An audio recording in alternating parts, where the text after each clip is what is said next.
Praise the lord. చిన్న ప్రార్థన చేసుకుందాం. నీ ప్రజల యొక్క ఉద్యోగాల విషయంలో, వ్యాపార విషయంలో, బిడ్డల చదువుల విషయంలో, వారి వివాహాల విషయంలో, ఒక బిజినెస్ ప్రారంభిస్తుండగా, ఉద్యోగ ప్రారంభానికి వెళ్తున్నాం, ఒక మంచి కార్యక్రమాన్ని ప్రారంభిస్తుండగా వారు చేస్తున్న ఏ ప్రయత్నాలు ఫలించునుగాక.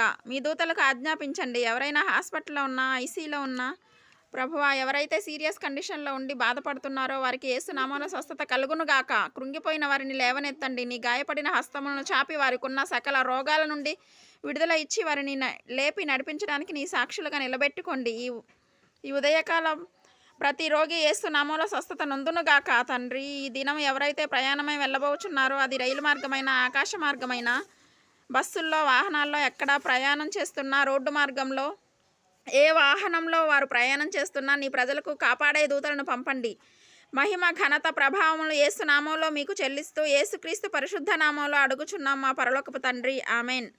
బర్త్డే జరుపుకునే వారికి హ్యాపీ బర్త్డే టు యూ.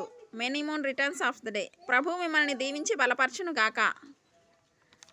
నువ్వు పైవాడవుగా ఉందువు కానీ క్రిందివాడవుగా ఉండవు. ద్వితీయోపదేశకాండం 28:14. చిన్నారులు, పెద్దలు, అన్ని వయసుల వారికి happy birthday to you. Many more returns of the day. దేవుని కృపలో, ప్రార్థనలో, విశ్వాసంలో ఎదిగి వర్ధిల్లుదురుగాక. God bless you. Praise the lord.